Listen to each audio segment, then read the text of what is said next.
My dear friends, welcome in यूजन chemistry classes. आज की क्लास में कक्षा 9वीं विज्ञान के अध्याय परमाणु तथा अणु से एक प्रश्न सीखेंगे। सरल यौगिकों का सूत्र निर्माण कैसे किया जाता है। सरल यौगिकों का सूत्र निर्माण कैसे करते हैं, इसके बारे में आज सीखेंगे। ठीक है, तो प्रश्न देखें। सरल यौगिकों का सूत्र निर्माण समझाइए तथा विकर्ण नियम बताइए। ठीक है, तो देखते हैं इस प्रश्न का डिटेल। इसके पहले जिन लोग मेरे चैनल में नए हैं तो चैनल को सब्सक्राइब कर लीजिए और मेरा सहयोग कीजिए और देखिए सरल यौगिकों का सूत्र निर्माण कैसे करते हैं, सीखते हैं। ठीक है, तो देखिए सरल यौगिकों के निर्माण के लिए क्या किया जाता है। सबसे पहले देखते हैं सरल यौगिकों का सूत्र निर्माण निम्न नियमों के आधार पर किया जाता है। तो सरल यौगिकों के सूत्र निर्माण के लिए कुछ नियम होते हैं, उन्हीं नियमों के आधार पर सरल यौगिकों का सूत्र बनाया जा सकता है। तो देखते हैं पहला नियम। सर्वप्रथम दोनों तत्वों को पास पास लिखते हैं, जिसमें धनात्मक मूलक को बाईं ओर तथा ऋणात्मक मूलक को दाईं ओर लिखते हैं। समझ आ रहा होगा कि नियम पहला क्या है कि दोनों तत्वों के संकेत को क्या करेंगे, पास पास लिख लेंगे और धनात्मक मूलक को बाईं ओर और ऋणात्मक मूलक को दाईं ओर लिख लेंगे। तो समझ आ गया नियम। सर्वप्रथम दोनों तत्वों को पास पास लिखते हैं, जिसमें धनात्मक मूलक को बाईं ओर, ध्यान रखना लेफ्ट साइड, और ऋणात्मक मूलक को जो नेगेटिव होगा उसको राइट साइड लिख लेंगे। ठीक है, इसके बाद देखते हैं दूसरा नियम। दूसरे पद में उनकी संयोजकता लिख दिया जाता है। ध्यान देना, दूसरा स्टेप क्या यूज करेंगे, संकेत लिखने के बाद उनकी संयोजकता लिख देते हैं। ठीक है, तो दूसरे पद में क्या करते हैं, उनकी संयोजकता लिख दिया जाता है। अब देखते हैं तीसरा नियम। तीसरा नियम इम्पोर्टेंट नियम है, ध्यान रखेंगे, बहुत ही इम्पोर्टेंट है।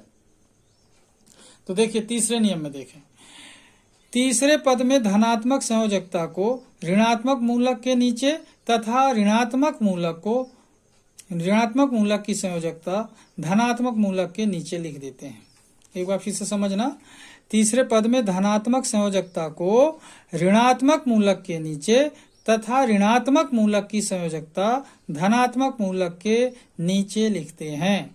यह नियम विकर्ण नियम कहलाता है। अगर क्वेश्चन आता है विकर्ण नियम लिखिए, तो यही नियम लिखना होगा कि धनात्मक संयोजकता को ऋणात्मक मूलक के नीचे तथा ऋणात्मक मूलक की संयोजकता धनात्मक मूलक के नीचे लिख देते हैं। यह नियम विकर्ण नियम कहलाता है। ओके, एक बार फिर से समझना, धनात्मक संयोजकता को ऋणात्मक जो नेगेटिव रेडिकल होगा उसके नीचे लिखते हैं और जो नेगेटिव रेडिकल होगा उसकी संयोजकता को धनात्मक मूलक के नीचे लिखते हैं। यह नियम क्या है, विकर्ण नियम कहलाता है। ठीक है, अब देखते हैं इन्हीं नियमों के आधार पर थोड़ा सा और आगे। ठीक है,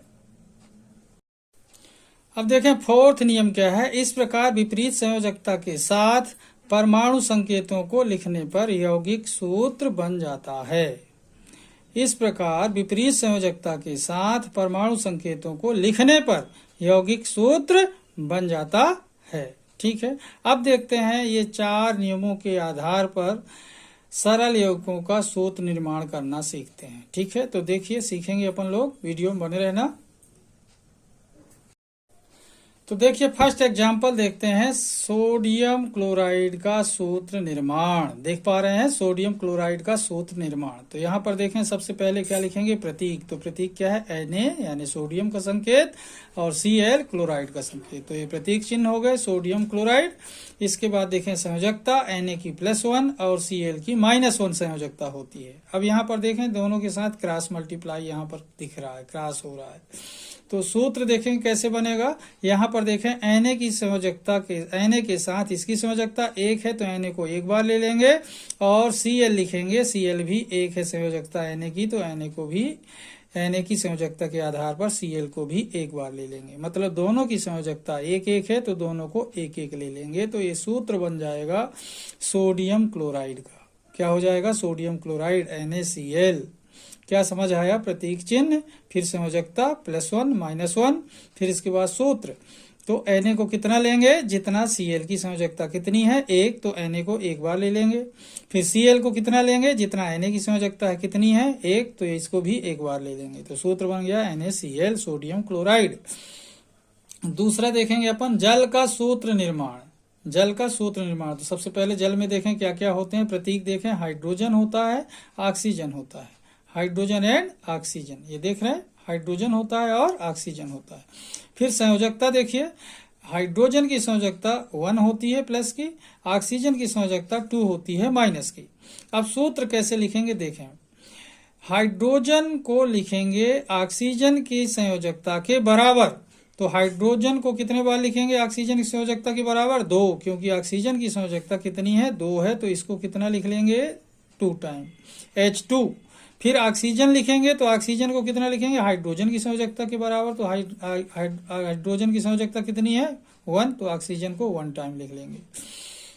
इस तरीके से देखा, हाइड्रोजन को 2 टाइम लिखा क्योंकि ऑक्सीजन की संयोजकता 2 है, और ऑक्सीजन को 1 टाइम लिखा क्योंकि हाइड्रोजन की संयोजकता 1 है। तो इस तरीके से सूत्र बन गया जल का, H2O जल कहेंगे या हाइड्रोजन ऑक्साइड कहेंगे। ठीक है, अब देखते हैं नेक्स्ट एग्जाम्पल। ठीक है, वीडियो में बने रहिए। तो देखिए थर्ड एग्जाम्पल देख रहे हैं, कार्बन टेट्राक्लोराइड का सूत्र निर्माण। कार्बन टेट्राक्लोराइड, ध्यान से देखें, कार्बन टेट्राक्लोराइड का सूत्र निर्माण। तो सबसे पहले प्रतीक देखें क्या होते हैं, कार्बन का C, क्लोराइड का Cl। फिर संयोजकता देख रहे हैं, कार्बन की संयोजकता प्लस की 4 होती है, Cl की माइनस की 1 होती है। सूत्र देखें, यहाँ पर देख रहे हैं Cl की संयोजकता 1 है, तो कार्बन को कितना लेंगे, 1 टाइम। अब यहाँ पर देखें Cl को कितना लेना पड़ेगा, क्योंकि कार्बन की संयोजकता 4 है, तो Cl को लेना पड़ेगा 4 टाइम। अब ये समझ आ गया होगा, क्योंकि कार्बन को 1 टाइम लिया है, Cl की संयोजकता 1 है, इसलिए Cl को 4 टाइम लिया है क्योंकि कार्बन की संयोजकता 4 है, इसलिए एक रात से समझ आ रहा होगा। तो सूत्र क्या बन गया, CCl4 कार्बन टेट्राक्लोराइड का सूत्र हो गया, CCl4 कार्बन टेट्राक्लोराइड का सूत्र हो गया। इसके बाद देखते हैं फोर्थ एग्जाम्पल, मैग्नीशियम क्लोराइड का सूत्र निर्माण। मैग्नीशियम क्लोराइड का सूत्र निर्माण। तो यहाँ पर देखें, सबसे पहले प्रतीक देखते हैं, प्रतीक यानी संकेत, सिंबल जिसे बोलते हैं। तो मैग्नीशियम का संकेत क्या हुआ, Mg, Cl का संकेत हुआ Cl। मैग्नीशियम की संयोजकता होती है 2 प्लस की, Cl की संयोजकता जान गए हैं आप लोग, माइनस की 1 होती है। अब देखें मैग्नीशियम को कितना लेंगे, मैग्नीशियम को लेंगे 1 टाइम, क्योंकि Cl की संयोजकता कितनी है, 1 है, इसलिए Mg को 1 टाइम लेंगे। Cl को कितना लेंगे, 2 टाइम, क्योंकि मैग्नीशियम की संयोजकता कितनी है, 2 है, तो Cl को कितना लेंगे, 2 टाइम। समझ गए होंगे, मैग्नीशियम को कितना लिया, Cl की संयोजकता के बराबर, Cl को कितना लिया, मैग्नीशियम की संयोजकता के बराबर। तो कितना हो गया formula, MgCl2, magnesium chloride. Magnesium chloride का सूत्र क्या हुआ, MgCl2। अब देखते हैं नेक्स्ट एग्जाम्पल। ठीक है, अब देखिए फिफ्थ एग्जाम्पल देख रहे हैं, पोटेशियम कार्बोनेट का सूत्र निर्माण। पोटेशियम कार्बोनेट का सूत्र निर्माण। तो यहाँ पर देखें, प्रतीक चिन्ह देख रहे हैं, पोटेशियम का K, कार्बोनेट का CO3। संयोजकता देखें, पोटेशियम की संयोजकता प्लस की 1, कार्बोनेट की माइनस की 2। अब देखें सूत्र कैसे बनेगा, यहाँ पर देखें, पोटेशियम को कितना लेंगे, कार्बोनेट की संयोजकता के बराबर, और कार्बोनेट को कितना लेंगे, पोटेशियम की संयोजकता के बराबर। तो यहाँ पर देखें फार्मूला क्या होगा, पोटेशियम को ले लिया कार्बोनेट की संयोजकता के बराबर 2 टाइम, कार्बोनेट को ले लिया पोटेशियम की संयोजकता के बराबर 1 टाइम। तो फार्मूला हो गया K2CO3। K2CO3 क्या बन गया, potassium carbonate. Potassium carbonate K2CO3 potassium carbonate का फार्मूला हो गया। इसके बाद देखते हैं हाइड्रोजन सल्फेट का सूत्र निर्माण। हाइड्रोजन सल्फेट, यहाँ पर देखें प्रतीक चिन्ह क्या होगा, H और SO4। हाइड्रोजन का संकेत होगा H और सल्फेट का SO4। संयोजकता देखें, हाइड्रोजन की संयोजकता प्लस की 1, SO4 की संयोजकता माइनस की 2। मतलब हाइड्रोजन कितने टाइम लेंगे, 2 टाइम, सल्फेट कितने लेंगे, 1 टाइम। तो यहाँ फार्मूला क्या होगा, देखो हाइड्रोजन को ले लिया 2 टाइम सल्फेट की संयोजकता के बराबर H2, और सल्फेट को ले लिया हाइड्रोजन की संयोजकता के बराबर 1 टाइम। तो क्या बन गया फार्मूला, H2SO4। H2SO4। तो इसका नाम क्या है, हाइड्रोजन सल्फेट या सल्फ्यूरिक अम्ल। क्या होगा, या सल्फ्यूरिक अम्ल, इसी को कहते हैं H2SO4 को। ठीक है, ये अम्लों का, रसायनों का राजा है। क्या है, किंग ऑफ केमिकल के नाम से जाना जाता है H2SO4 को, सल्फ्यूरिक अम्ल को। ठीक है, अब देखते हैं नेक्स्ट एग्जाम्पल, वीडियो में बने रहिए। अब देखिए छठवां एग्जाम्पल देख रहे हैं, अमोनियम हाइड्रोक्साइड का सूत्र निर्माण। अमोनियम हाइड्रोक्साइड का सूत्र निर्माण। तो इसमें देखें प्रतीक चिन्ह देखते हैं, अमोनियम का NH4, इसकी संयोजकता +1। हाइड्रोक्साइड का संकेत OH, इसकी संयोजकता -1। तो क्या हो गया NH4 और यह है OH। NH4 को कितना लेंगे 1 टाइम, OH को कितना लेंगे 1 टाइम। तो यहाँ पर देखें NH4 को 1 टाइम ले लिया, OH को भी 1 टाइम ले लिया, तो NH4OH बन गया अमोनियम हाइड्रोक्साइड। ठीक है, इस तरीके से सूत्र किसका हुआ ये अमोनियम हाइड्रोक्साइड का NH4OH। इसके बाद देखें नेक्स्ट देखते हैं 7th एग्जाम्पल, जिंक सल्फेट का सूत्र निर्माण। यहाँ पर देखें प्रतीक Zn और सल्फेट का SO4। तो जिंक का संकेत संयोजकता होती है कितनी +2, SO4 की -2। तो Zn को कितना लेंगे 2 टाइम, SO4 को लेंगे 2 टाइम। तो 2 से 2 ये कैंसिल हो सकते हैं, तो क्या बचेगा Zn और SO4 बचेगा, दोनों को कैंसिल करेंगे तो क्या होगा ZnSO4 जिंक सल्फेट। इसके बाद देखें 8th नंबर एल्यूमिनियम सल्फेट का सूत्र निर्माण। तो इसमें देखें प्रतीक चिन्ह क्या है Al और सल्फेट का SO4।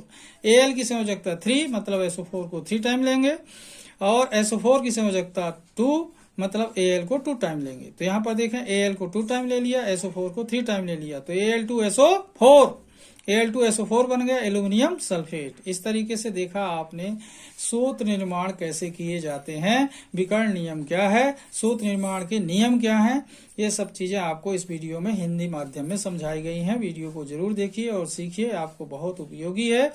जिन लोग मेरे चैनल में नए हों तो चैनल को सब्सक्राइब कर लीजिए और मेरा सहयोग कीजिए।